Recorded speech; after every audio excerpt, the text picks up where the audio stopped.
This is the Stockwell Roche Show, giving you real-time information you need to make educated decisions about buying and selling in the world-renowned Twin Cities.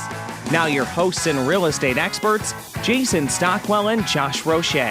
Good morning, Minneapolis, St. Paul. I'm Jason Stockwell with RE/MAX Results. Josh Roche, RE/MAX Results. You're listening to the Stockwell Roche Show every Sunday, 10 a.m. here on AM 1280 The Patriot. And we've got another great show for you. Every week we try to have great shows with great content, great guests with great information for you. So today, a couple shout-outs I want to give. I want to give a shout-out right away. Well, besides you, Josh, I want to give a shout-out to Josh. Right, but thank you. Shout-out to Jason Light with Envoy Mortgage, who decided to go to Florida. Unfortunately in Florida now, so he sure is having an okay time down there. So Jason Light, hello. Job. And also wanted to share a great experience I had with a local company here, real quick. And this is unpaid, advertising for them. They just a special shout out. They're called Boulder Images. Boulder Images. And Todd is the owner. Great guy, easy to work with, and they're out of Rosemount, Minnesota. And if you're doing any landscaping or retaining walls and you want to see a really great product that is not commercial looking, it looks more natural, he's amazing. Really, really, really good guy. So Todd with Boulder Images. Huh. And when you said that, I thought it'd be a photography. Images. Oh, yeah. Right. Well, Boulder. It's Boulder, Boulder Images, like a boulder. Right. But Todd, you can reach him at 651-260-2337, and he's in Rosemount. BoulderImages.com. Check out the products and the site they have. It looks great, and they're working on a current house that we're doing, and very, very, very, very nice and good experience with him. And also Jason Light on Envoy Mortgage, got a pre-approval ready. He's doing a great job. No time for me last week. They're pre-qualified. I shouldn't even say pre-approval. We all learned the difference there. But if you know anybody that's looking for pre-qualification, that's the key. Make sure you get pre-qualified, not pre-approved. Pre-qualified means it goes all the way through. Actually, you got to reverse. A pre-qualification is it's told you got to. Sorry, everybody. Jason's got that a little bit backwards. Are you sure? I'm 100% sure. Pre-qualification is just a verbal, whereas pre-approval has actually gone through the underwriting process. So a pre-approval is what you really want to get. Stronger than a pre-qualification, correct. Because you're approved. 100% sure. Because you're approved, not qualified. You're approved, right. Got it. So rewind that. Let's go to pre-approved is better than pre-qualified. So that's what you need. So reach out to Jason Light for that. Market update. Yeah, Twin you know Cities what? housing market. What's happening, Twin Cities Josh? market. I'm talking about last week, March, or the first week of March, and I'm looking at the stats, and we're actually up in new listings where we're at last year, the first week of March. So that's a good sign. The weather's been we had a really down winter this year. The spring is in the air. People are actually listing their houses, which is great. Pending sales are up 6.8%. But our inventory is still down. We're down 18.7% where we were at last year. So supply side, we're still low on housing supply for the demand. Supply. So the buyers are out there, and they're looking, but there's some. I will say this: they're starting to get a little kind of not picky. I don't want to say that, but they're kind of reaching the limit of, hey, we're just not going. Just because the seller's asking that, we're not quite going to go. I mean, they're kind of drawing a line in the sand. I'm seeing a little bit of that happening. With your buyers? Yes, where they're finally starting to say, okay, enough is enough. Do you think it's because the amount of inventory is way down where they kind of have to be picky like that? Because I'm experiencing the same thing, exactly the same thing, where there's just not a lot of inventory out there. We're getting a lot of multiple offers on a lot of stuff. Yep. And they're being picky because they don't want to overpay. Exactly. I think buyers are finally getting to a point where they're smart, being smart about it and saying, hey, I just don't want to have something happen, and then now have a house that's worth less. I think it's a whole lot different than when we were at, in 2006, 2007, when the market crashed. It was so easy to get financing. Everybody would do it, where I think in today's world, people have seen what has happened in the market. What can happen in the market. It's not easy. So they're being a lot more picky. It's tougher to get financing, definitely now. I mean, not that you can't, but it's tougher than it was. Well, I think that people don't want to stretch themselves out like they did back in '06 and '07 when anybody can get a loan, where in today's world, they saw their mothers and their fathers, their grandparents go through and I think they're just being a little bit more stringent and not stretching themselves. So it's still much. good. Early bird gets the worm is a phrase that I believe someone said a long, long time ago. And my grandfather said it to me, I think, or my dad did too. The early bird gets the worm. So in real estate, the early seller gets the buyer. Yeah. Sellers always seem to come to the table later in the season, and the buyers have already been out there pecking away, buying. And then the seller's like, oh, well, it's April now, or it's May. Now we can come on. But there's already been sellers that have been happily sold and under contract and are closing now from their offers in February and March. So don't delay if you are thinking of selling. We know now. We know we have a good situation now. And if tons and tons of sellers come forward, then it will balance out, and it might not be as favorable for sellers. So early seller gets the buyer, right? Oh, yeah. Okay. Go ahead. So Elliot Eisenberg Elliot?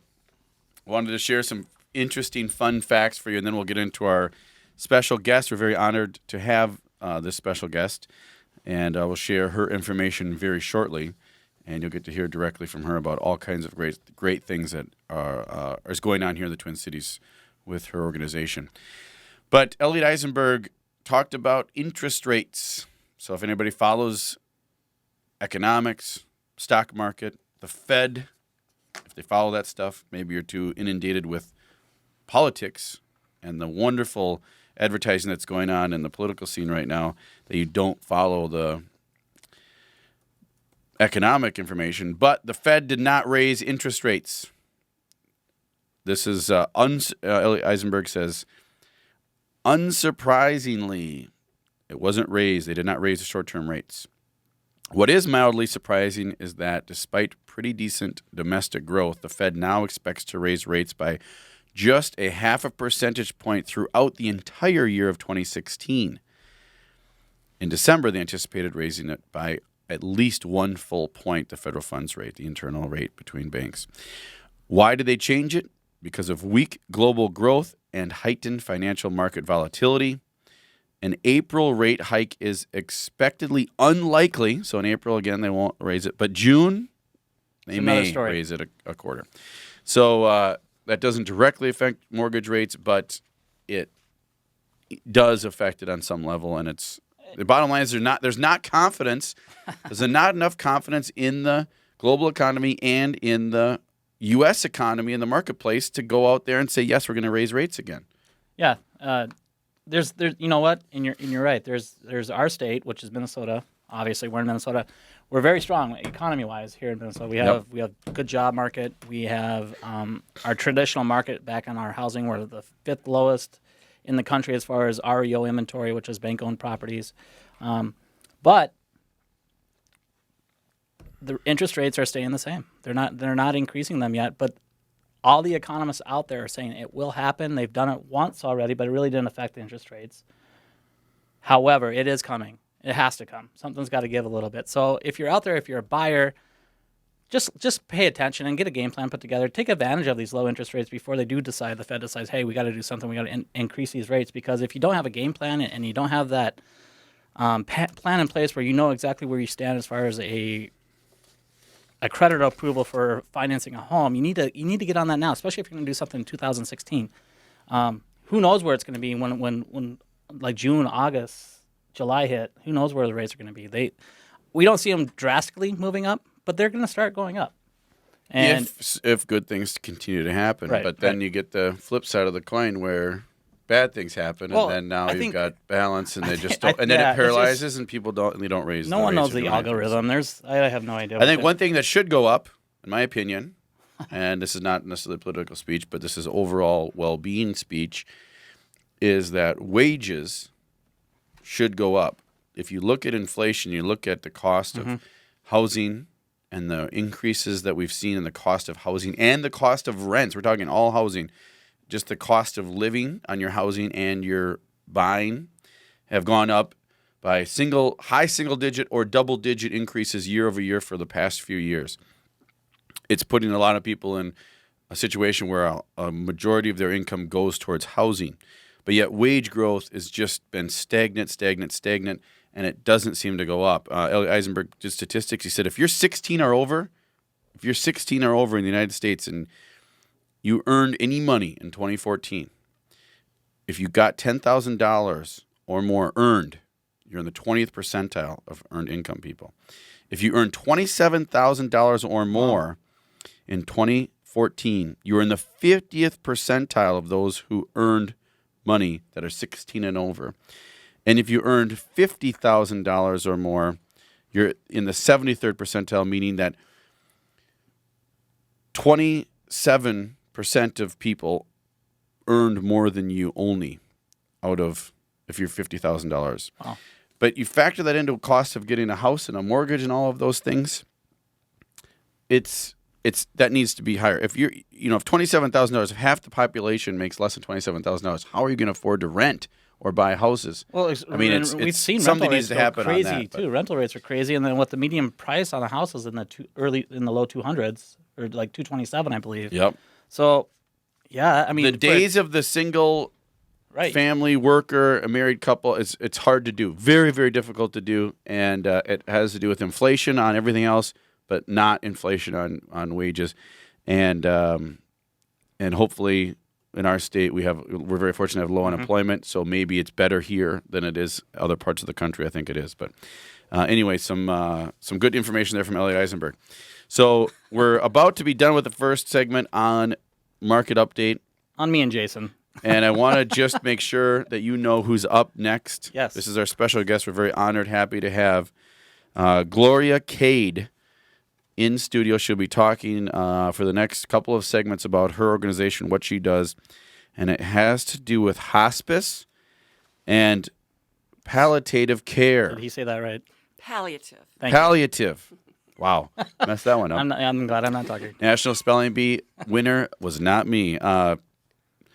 So that is Gloria Cade. She will be back joining us, telling us her story and all kinds of, and also a fun event, a dragonfly event. So if anybody likes dragonflies, stay tuned. We'll be back.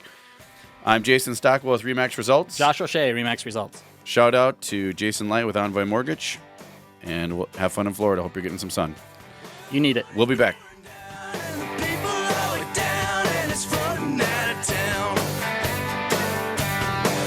Second year, can I split my paycheck in my wife?